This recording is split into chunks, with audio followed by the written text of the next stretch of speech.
Hi, Assalamualaikum and good morning to Dr. Zara and my fellow classmates. Today I would like to present chapter 9, which is Employee Development and Career Management. I'm Muhammad Nazrin and my partner Farzana Nadya today will present this topic.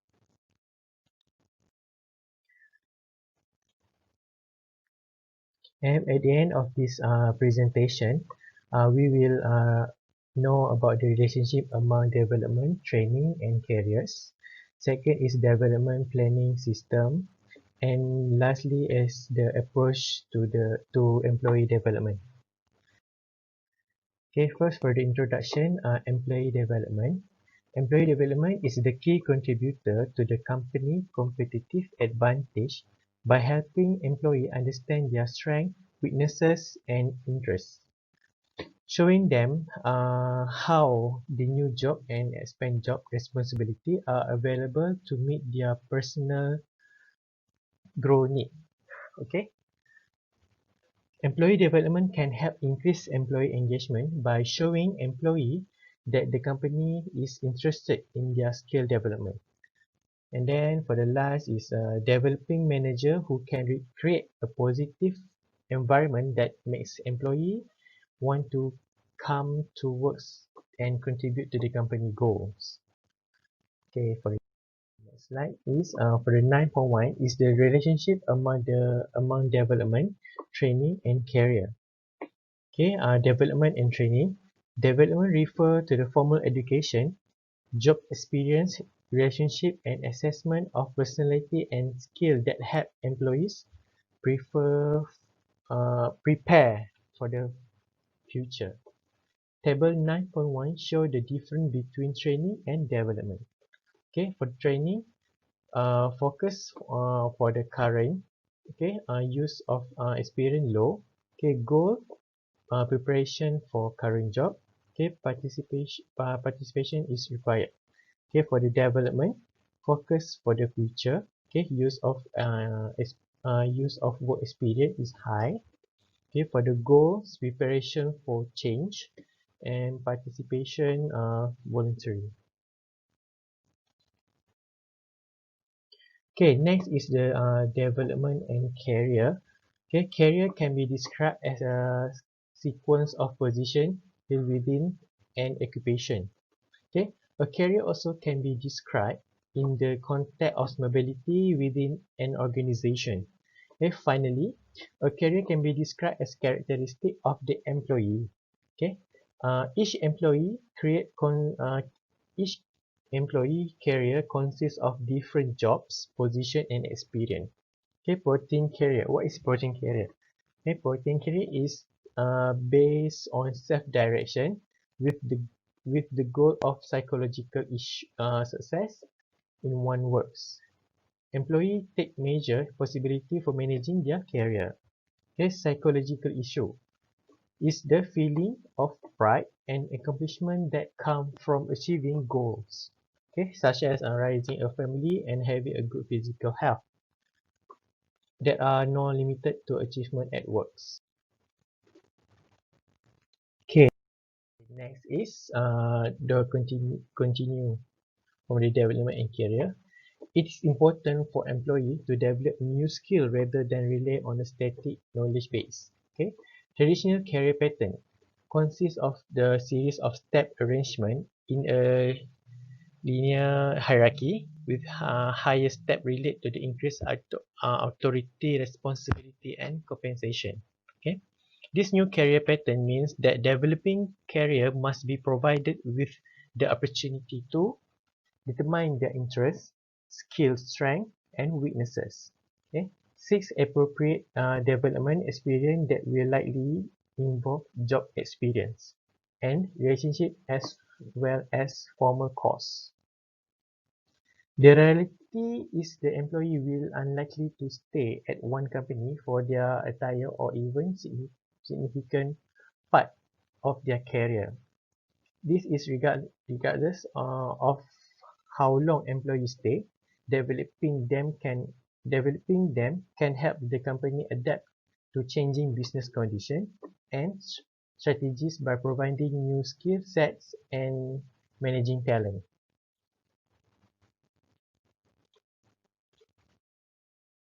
Development. What is development? Development is help enhance employability with their current and potential future employer. Provide opportunity for all employees to grow their skill and use them in different ways, which has been shown to contribute to high level of engagement and satisfaction. Okay, lastly, potentially reduce employees job hopping because they do not feel they need change employer to build their skill sets or gain valuable experience. Okay, next is the career. What is the career?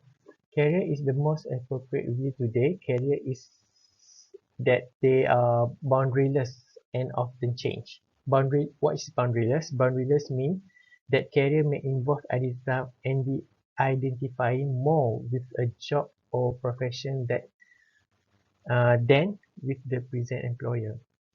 Can also consider boundaryless is the sense that career plans or goals are influenced by personal or family demand and value, passion and purpose.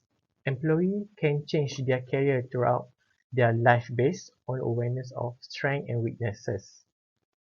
The perceived needs to balance work and life, and they need to find purpose and exciting work. Career success may not be tied to promotion, but to achieve a goal that they are personally meaningful to the employee rather than those set by parents, peers, or the company. Okay, next is development planning system. Company development planning system, also known as development planning process, vary in the level of procrastination and the emphasis they place on different company component of the process. Step and responsibility in the development planning system are shown in figure 9.1. Okay, you can see this is the figure 9.1, which is the step and responsibility in the development planning process, which should have a self-assessment, reality check, goal setting, and action planning. Okay, for the employee's responsibility for the self-assessment is to identify the opportunity and needs to improve. Okay, for the reality check, employee responsibility is identify what needs and what needs are realistic to develop. Okay, for the goal setting, identify goals and method to determine the goal and goal progress. Okay, for the action planning, identify step and timetable to reach the goal. Okay, this self-assessment for the company responsibility is provide assessment information to identify the strength, weaknesses, interest, and the value. Okay, for the reality check, company responsibilities, communicate performance evaluation where company fits in long-range plan of the company, change in industry, profession, and workplace. Okay, for the goal setting, company responsibility ensure that goal is smart, short form for specific, measurable, attainable, relevant, and timely. Okay, commit to help employee to reach the goal. Okay, action planning for the company responsibility is to identify resource employee needs to reach goal and include additional assessment, edit courses, works experience, and relationship. Okay, this is for the first step.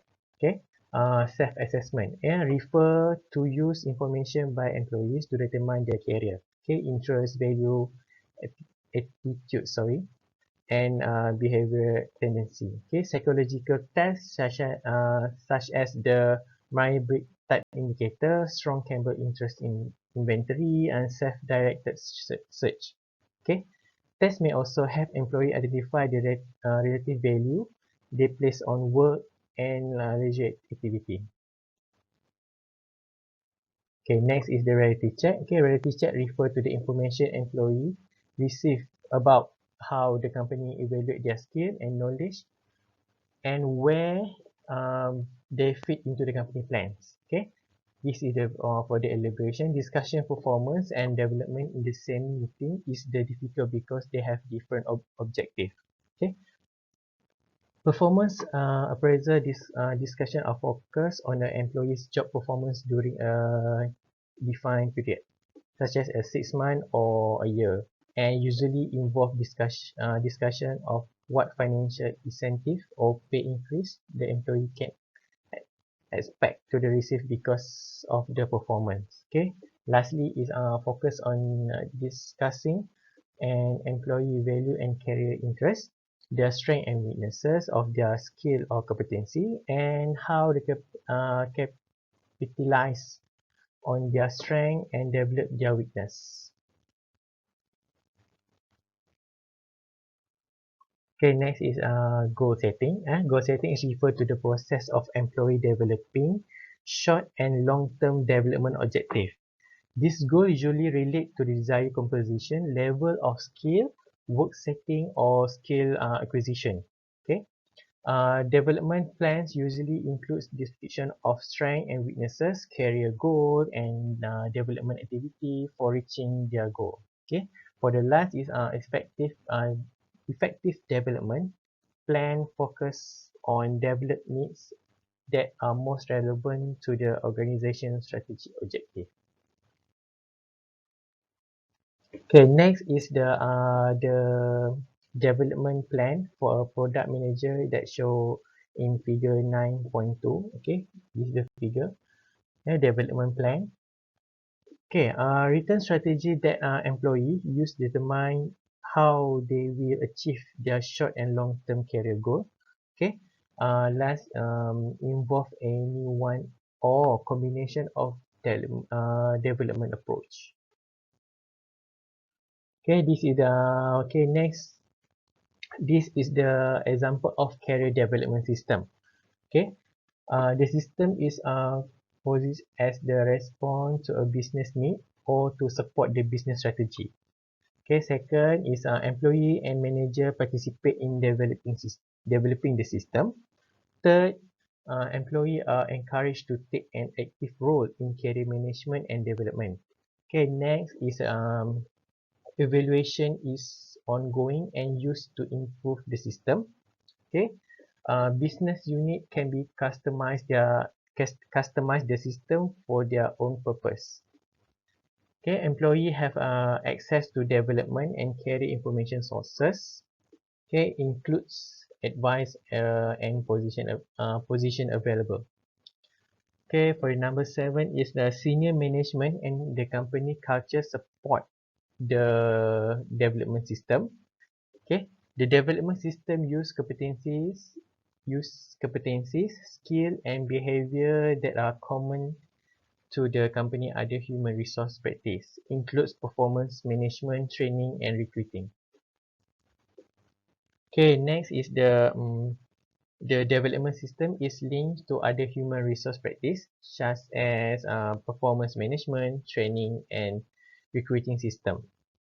Okay, a large uh, diverse talent pool is created. Okay, development plan are complete by all employees, and the last is talent evaluation information and development plans are available and accessible to all manager. Okay, for the approach to the employee development, there are 4 approach that use develop employees: formal education, assessment, job experience, and interpersonal relationship. Next, I will pass to Farzana, which is my partner for presentation today. So I will pass to Farzana lah. Okay, thank you, doctor, and my fellow friends.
Hi, Assalamualaikum. My name is Farzana Nadya.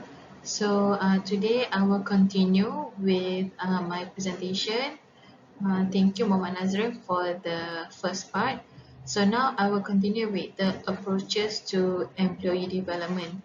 So we have four approaches which are used to develop employees. First is the formal education, and then we will go into assessment, and then we will go into job experience and interpersonal relationships. Okay, first is the formal education.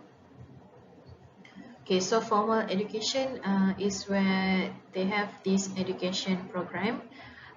Employee development programs will include short courses offered by a specialist consultant expertise.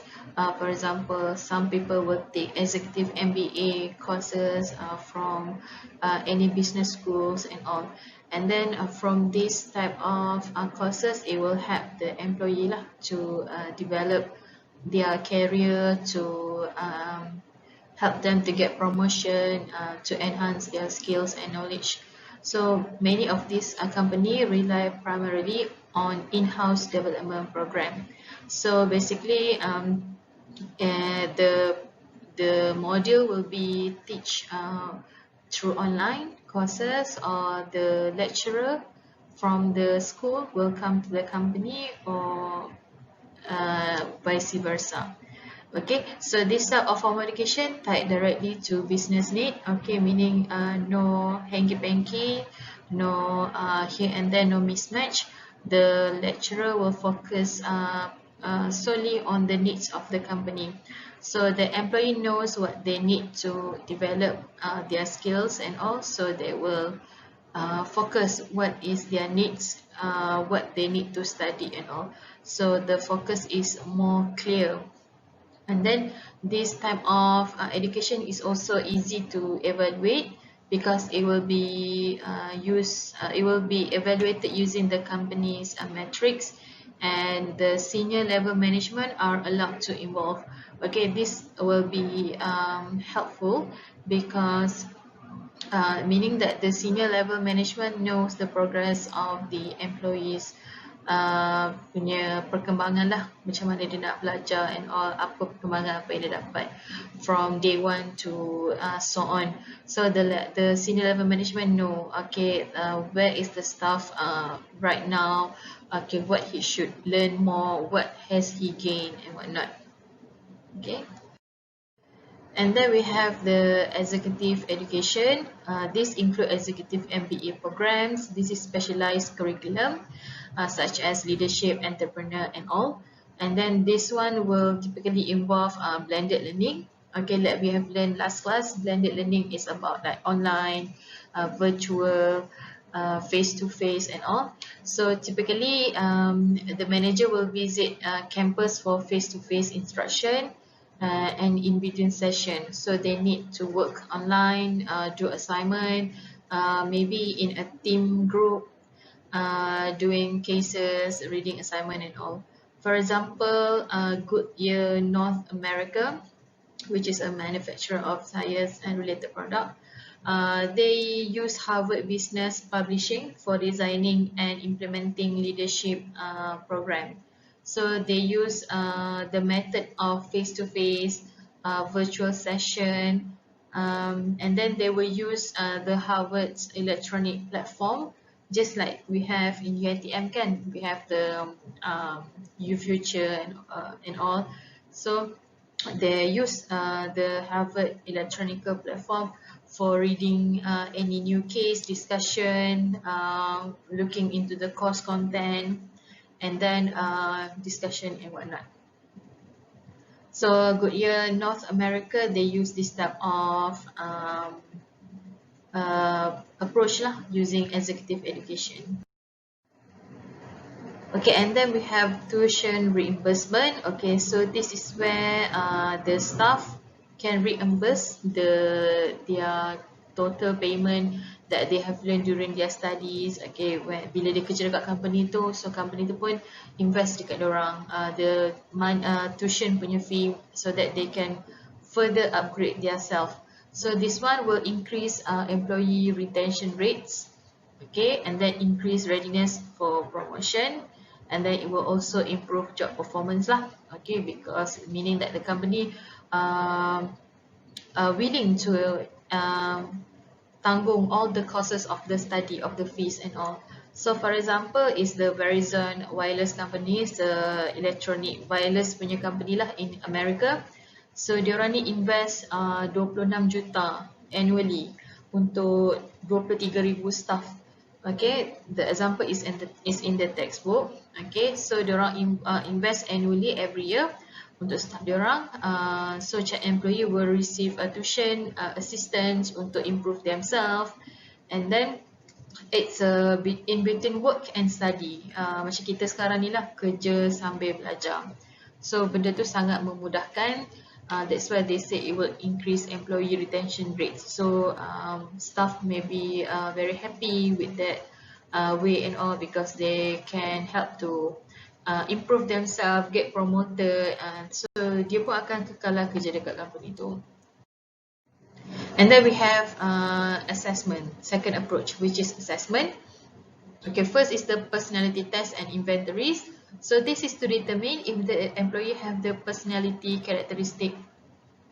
Okay, so this one is to help the employee tahu dekat mana dia punya personality tu.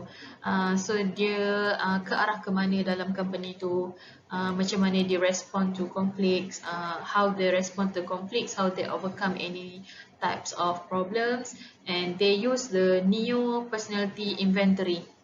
Okay, so this type of assessment, it measure the openness to new experience, dependability, emotional stability and assertiveness lah. So macam yang saya cakap tadi, dia memang tengok kepada macam mana staff tu respond kepada konflik, dia punya readiness for any issues and problem, macam mana dia overcome such problems and all.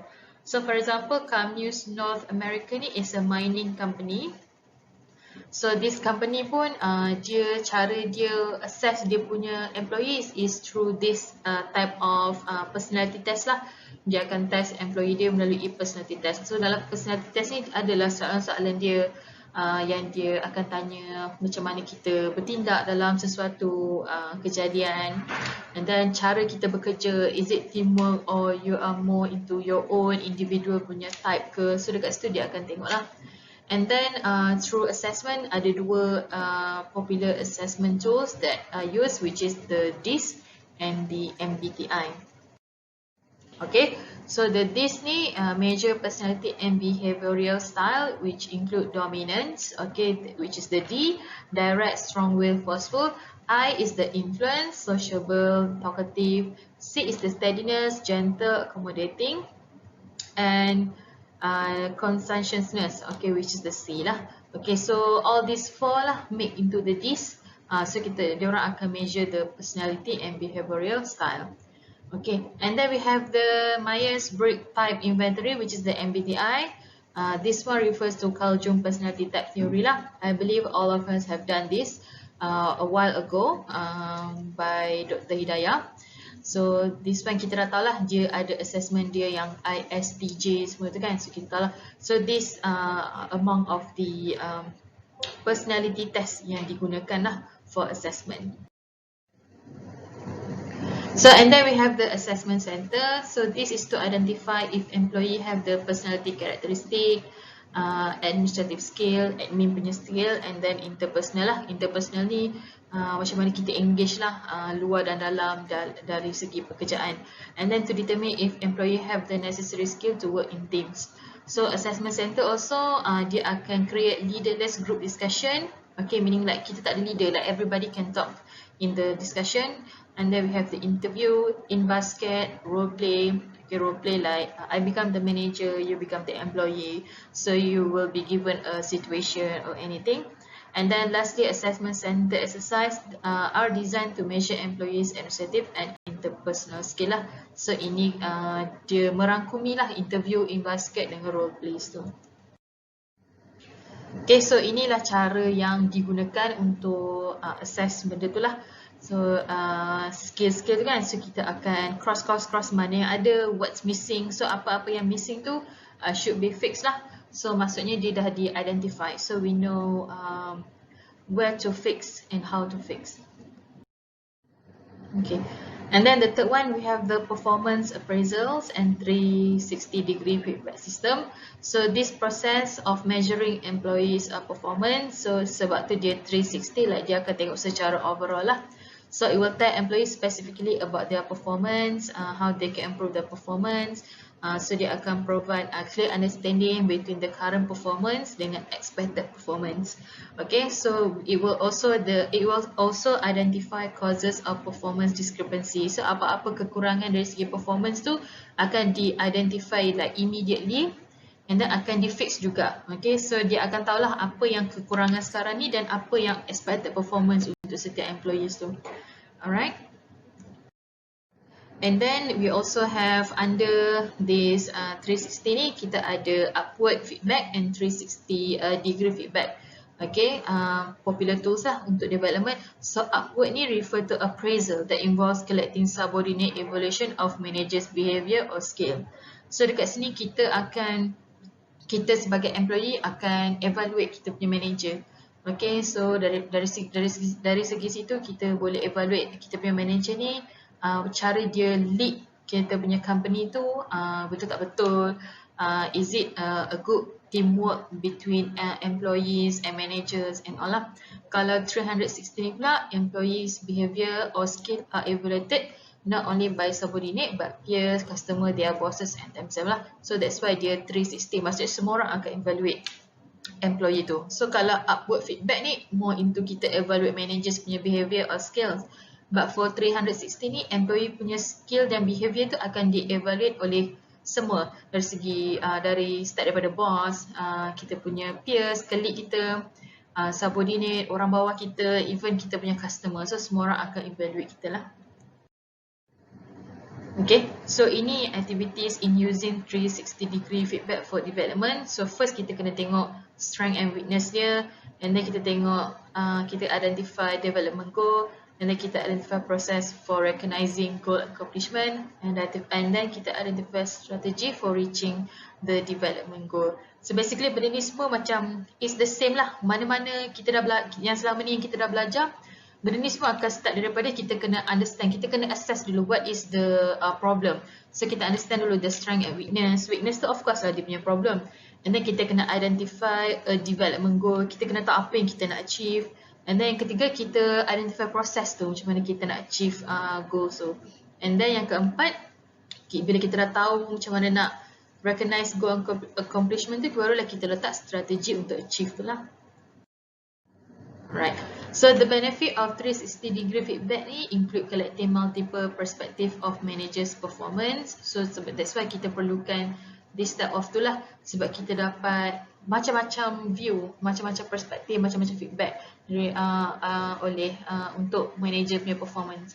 And then potential limitation of 360-degree feedback include the time demand placed on the raters to complete the evaluation. So it might be time consuming lah, sebab kita nak dapat evaluation tu daripada ramai orang, ramai banyak pihak and all. So dekat situ it's a bit time consuming.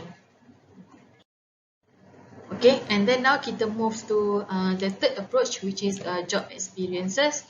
So of course in any job, experience is the money, okay, is the worth of it.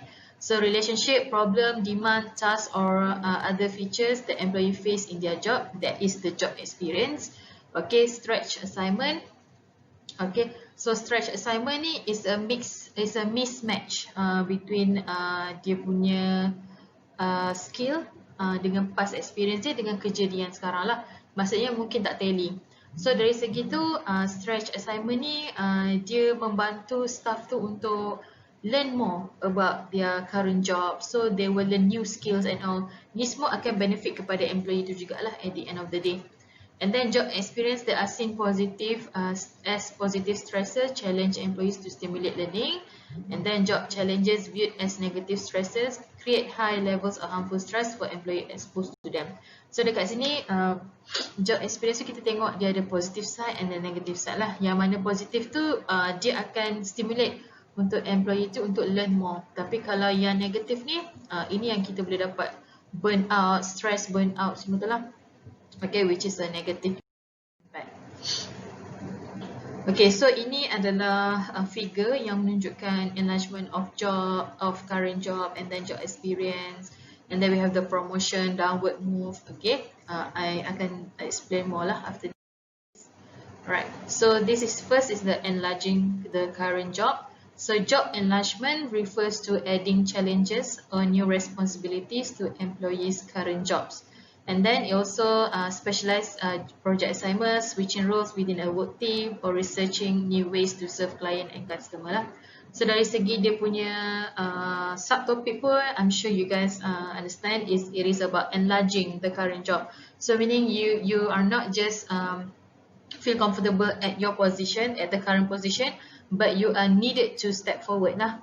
Okay, so tambah sikit you punya knowledge, tambah sikit you punya skills, and then doesn't mean that you are stick to your job until the end of the day. Tak ada, you can always switch, you can always add up, guna juga ambil kesempatan sikit, maksudnya belajar benda yang lain daripada position yang lain. Okay, and then we have job rotation and lateral moves. Okay, so job rotation ni yang gives the employee more knowledge, more experience and all lah. So it gives employee a series of job assignments in various functional areas, and then job rotation involve a planned sequence of jobs that the employee is expected to hold lah. So dekat sini dia dah plan lah.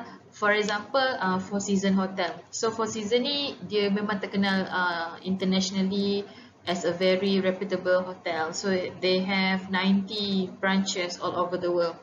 So Four Seasons really encourage their staff to enhance their skills and all, meaning like they will transfer you from one place to another place. Okay, so that you move to another geography, so that you boleh learn more about another Four Seasons punya, for example from Canada to I don't know, China, America ke. So dekat situ kita akan employee tu boleh upgrade lah dia punya knowledge. Okay, dekat Canada dia punya clients macam ni, kalau dekat US client dia macam mana, right? So kalau Four Seasons they really encourage like that lah. Kalau and they will provide all those benefit, dia akan tanggung all those transfer fees and all. Okay, so dia maksudnya dekat situ daripada like for example kalau kita chef line, daripada kita dah demi dekat satu tempat ni, bila kita pergi another branch of Four Seasons, maybe kita dah upgrade jadi chef de partie, macam itulah. Okay, and then we have lateral moves, which is may not necessarily involve a predetermined sequence of job or position. So it's different from job rotation. Job rotation is a planned sequence. Maksudnya from demi chef you grow into chef de partie, but in a different branches of Four Seasons. Tapi kalau lateral ni, it does not necessarily involve predetermined sequence. Dia tak semestinya diatur. Like it can be anytime, tiba-tiba boleh ditukar tempat kerja and all. So this one will provide the opportunity for other employee lah to move into the position, creating a system that helps continuously develop skill. Okay, so job rotation is more organized. Lateral ni maybe boleh jump je, tiba-tiba je you boleh dapat di pertukaran untuk job. Alright, so lateral move can involve physically relocating to a new office in the same building ataupun moving across the country or internationally lah. Okay, if you are referring to the same example of Four Seasons, macam ni lah. So kalau you shift daripada satu tempat tu, you dipindahkan kepada Four Seasons branch yang lain. So it is important for companies to reimburse the employees for moving and relocation expenses. So secara generalnya everything will be taken care of the company lah. Kalau macam Four Seasons, kalau employee tu mendapat arahan untuk berpindah, everything will be akan tanggung oleh Four Seasons juga. Tapi unless the employee ask for exchange of place, to move to another branch and all, itu diorang kena move at their own cost lah. Okay. And then it also enhance and accelerate career advancement. So of course lah, contoh yang senang pun macam daripada UiTM Penang kita transfer ke UiTM Shah Alam ke sebagai pekerja kan. So of course dekat Penang kita dapat berguru dengan sifar-sifar yang ada dekat sini. So bila kita pergi Shah Alam, kita akan berguru dengan sifar-sifar yang ada dekat sana. So it's always a bonus for the employee lah. Okay. Alright, and then third we have transfer, promotion and downward moves. Okay, transfer, faham lah transfer. And then promotion pun faham jugalah. Promotion tu maksudnya kenaikan pangkat and all. So greater challenge, more responsibility, okay. So more authority. And then downward move occurs when an employee is given less responsibility and authority. Ini, this can be quite, apa orang cakap, merisaukan lah, okay. So because downward ni is maybe like you are not progressing enough, you are not producing enough work of quality of work. So dekat situ kita dah kena downgrade sikit. So mungkin diberi position yang dengan gaji yang sedikit rendah daripada yang ada. Alright, and then we have temporary assignment, projects, volunteer work, and sabbaticals. So the first is employee taking on a position to help them determine if they are interested in working in a new role, project work, employee exchange, sabbaticals, and voluntary assignment. So all temporary assignment have a predetermined ending date after which the employee returns to their permanent position. Alright, so temporary assignment ni meaning like maybe the company wanted to expand something, so they wanted their employees to learn new skills and whatnot. So dia bagi assignment dekat staff tu. Okay, so for example, Mondelez International is a snack company. So dia punya manager ni belajar tentang marketing, tapi dari segi mobile punya device lah, through mobile device. So dia hantar manager dia pergi ke 9 small company, mobile technology company untuk belajar macam mana nak buat marketing secara melalui e-mobile. So dekat situ itu assignment yang diberi lah. So maksudnya dalam jangka masa yang diberi, dia orang hantar ke 9 company tu, manager tu kena belajar lah macam mana nak luaskan dia orang punya marketing using mobile device. So that is one of the example of temporary assignment. Okay, so temporary assignment can include a sabbatical, which is a leave of absence from the company to renew or develop skill lah. So sabbatical ni usually kalau macam company tu company yang besar and then pekerja tu dah kerja lebih daripada 10 tahun, dia entitled untuk dapat sabbatical. Sabbatical ni cuti bergaji. Okay, so dari sini maksudnya sabbatical tu employee tu pun ada masa untuk improve diri dia, reducing stress and burnout, helping them acquire new skills and perspective lah. Okay, so sabbatical ni okay lah maksudnya dia, tapi provided that the employee dah kerja lama dekat company tu and then the employee knows what are the terms and regulation of their sabbatical leaves. So despite their benefit, employee are reluctant to take sabbaticals because they feel it will damage their career. Maybe because macam kalau 1 year ambil cuti bergaji, so damage their career ni in terms like maybe diorang pun tak kerja, lebih kepada cuti, and then mungkin dah ada potential staff yang boleh gantikan their position. Maybe ada dia punya pro and cons lah dekat situ. Okay. Alright, and then we have volunteer assignments. Okay, ini allow employee to develop their skills by serving their local community and its member. So dekat sini dia bagi employee the opportunity lah to change, teach, have a high level of responsibility. Ini semua dah lebih kepada interpersonal punya commitment and skills lah. Okay, sebab certain company dia orang memang suka macam CSR semua kan. Corporate Social Responsibility, CSR, okay. And then dekat sini pun dia sama lah, dia nak dia punya company tu dia nak staff dia pun invest juga some of the skills and all. Bukan invest lah, donate. Invest kita dapat something, ni lebih kepada donate. Kita sedekah ilmu. Okay, so for example, General Mills is a company yang manufacture wheat, gandum. So dia send dia punya employee ke Afrika untuk ajar benda-benda ni lah, production of wheat, lebih kepada macam mana nak tengok on cleanliness, food hygiene, food safety dekat sana lah. So it's a volunteer assignment yang maybe company tu offer, so mana-mana employee yang rasa nak pergi nak buat this good deeds punya work, so dia akan volunteer lah. Okay. Right, so we move to the fourth approach, which is the interpersonal relationships. Okay, first we have the mentoring. So mentor lah, kita lah mentor, kita tengok kepada senior employee semua. So mentoring pun dia ada peer mentoring, ada group mentoring. So dari segi mentoring ni kita boleh nampak dia ada 3 benda, which is career support. So dekat situ career support tu dah nampak lah, okay, bila dah ada mentor ni, senior tu akan help the junior, okay, untuk develop pekerja-pekerja yang kurang experience ni lah. Okay, kalau psychosocial support ni lebih kepada employee tu doesn't feel that like they are alone. So ada somebody peers, like more like family ke, yang akan guide diorang whenever they need some kind of assistance lah.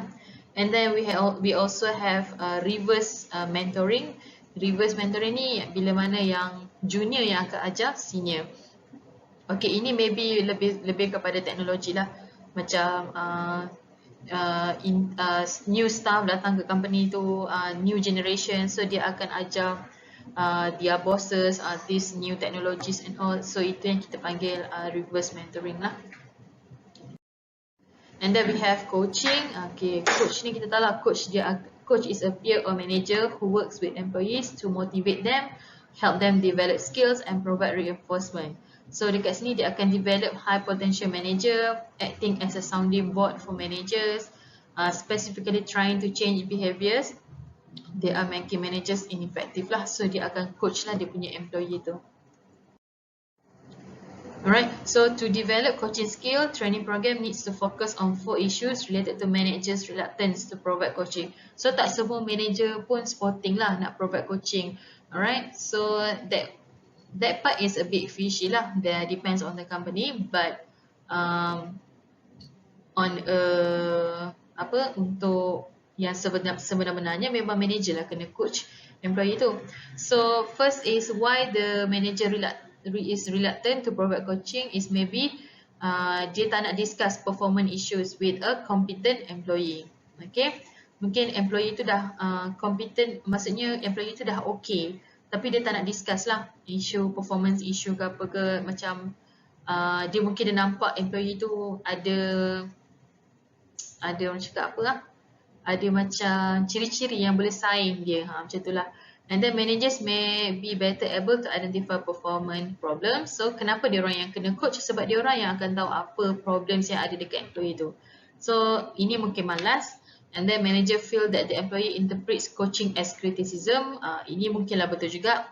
One of the reason why manager reluctant to coach their employees, maybe because certain employee doesn't take it as a constructive punya advice, but look it as more as criticism lah. Okay, and then companies downsize and operate with fewer employee. So diorang pun tak cukup staff, lepas tu nak coaching pula. So dah tak ada masa lah, kerja pun tak terbuat tapi nak kena coaching pula. Okay, alright. So this is the special topics in employee development. Kita tengok succession planning, developing dysfunctional managers and onboarding. Okay, this is very simple. Succession planning ni process of identifying, evaluating, developing and tracking high potential employees. Okay, basically ni lebih kepada kita nak plan into succession lah. Okay, kita nak achieve our targets, achieve success and all. So bench strength ni is where meaning like the companies tu ada banyak orang yang berpotensi untuk run the company for a long time. Bukan like kita mengharap kepada 1-2 manager yang betul-betul hebat, tapi banyak daripada manager sampai ke bawah tu semua ada potential punya employee. Okay, So this is the process. Boleh check dekat buku teks juga. Sama je. Any developing succession plan, success plan and all semua start dengan identifying lah apa position, and then dia akan end up dengan effectiveness and all. Okay, assessing and making development plans using the 9-box grid. Okay, so the 9-box grid is a 3x3 matrix used by groups of managers and executives to compare employees within one department. Okay, melalui satu department, function division or the entire company. So boleh nak start dengan satu department sahaja ataupun satu division ataupun entire company. So ini adalah analisis yang digunakan lah untuk kita tengok talent employees tu, and then it will also help formulate effective development plans and activity. So this is the 9-box grid lah. Okay, this is high performance, low performance, potential or promotability. So dekat sini boleh tengok lah poor employee, inconsistent employee, potential may be misplaced. So dekat sini kita boleh tengok. Okay, company tu akan tahulah nak evaluate dia punya staff macam mana melalui 9-box grid ni. Alright, so paling tinggi is 9, paling teruk is 1 lah, poor employee. Okay. Alright, so issues in succession planning is deciding whether to tell employee if they are on or off the list of potential candidates for higher level manager. Okay, ini biasalah. Tak sampai hati nak bagi tahu yes or no. And the advantage to making a succession planning list public or telling employee lah, more likely to stay with the company. Okay, high potential employee who are not interested in other position can communicate with their intention. Disadvantage there is high potential employees that those not on the list may become discouraged to and leave the company. Alright, okay, so maksudnya ada yang mana contohnya macam company tu list out mana diorang punya potential workers, so letaklah nama-nama sekian-sekian. Tapi yang nama yang tak disebut tu, inilah jadi disadvantage dia. Okay, so diorang akan rasa discouraged ataupun rasa macam company tu dah tak perlukan diorang. Okay, developing managers with dysfunctional behaviors. Okay, managerial behaviors that can cause an otherwise competent manager to be a toxic or ineffective manager, insensitive and aggressiveness towards other, inability to be a team player, arrogance, poor conflict management skills. Okay, so kita tak nak ada this type of behaviors lah. Okay, dysfunctional behaviors dari untuk manager. Sebab manager ni someone yang kita look upon bila kita kerja dekat company and all. So kita akan expect like they will guide us, they will coach us, so they will show they will present themselves as a good role model lah. So untuk menjadi toxic, bias, favoritism ni semua akan affect lah the whole company punya system. Okay, and then we have onboarding. Alright, so onboarding or socialization refers to the process of helping new hires adjust to social and performance aspect of their new jobs lah. Okay, ini lebih kepada new staff datang kepada company itu untuk bekerja. So effective onboarding is a process that takes several days, weeks or even months. Effective onboarding is related to many important outcomes. So kalau dibimbing elok daripada awal, so it will produce a higher job satisfaction, and the organizational commitment dia pun dia akan tinggi lah. Alright, so kalau daripada awal kita dah bagi dia adjust betul-betul, and kita dah fahamkan the new employees what are their functions and their role in the company, so dekat situ dari segi organisation punya commitment tu kita dah tak payah risau. And then we will produce a lower turnover. Okay, maksudnya kita akan promote high retention lah untuk pekerja, and then higher performance, reduce stress, and then career effectiveness. Okay, so inilah kalau kita nak tengok kan dari dia punya 4 steps in onboarding. Kita ada compliance, understanding basic legal or policy company, clarification, understand job and performance tu, and then the culture. So understand the company history, tradition, value and norms. Okay, so dua ni for me is very important lah. So you need to be very crystal clear on what your job are, and then you need to understand the company history. Okay, so company they have their own way of doing things, this and that, so you need to understand lah. Sebab saya pun daripada saya UiTM and then now I'm working with a private institution, it's totally different. So we need to understand, okay, so how the company works and all. And then also we have to have a connection. So understand and develop formal and informal relationship lah. So this is more into your colleagues, and then your subordinates, your superior, and also you have to develop a formal and informal relations. Okay, so having companies dinner and all, bukan saja nak ada company dinner and whatnot. So this is all is the process of connecting lah. Okay. Right.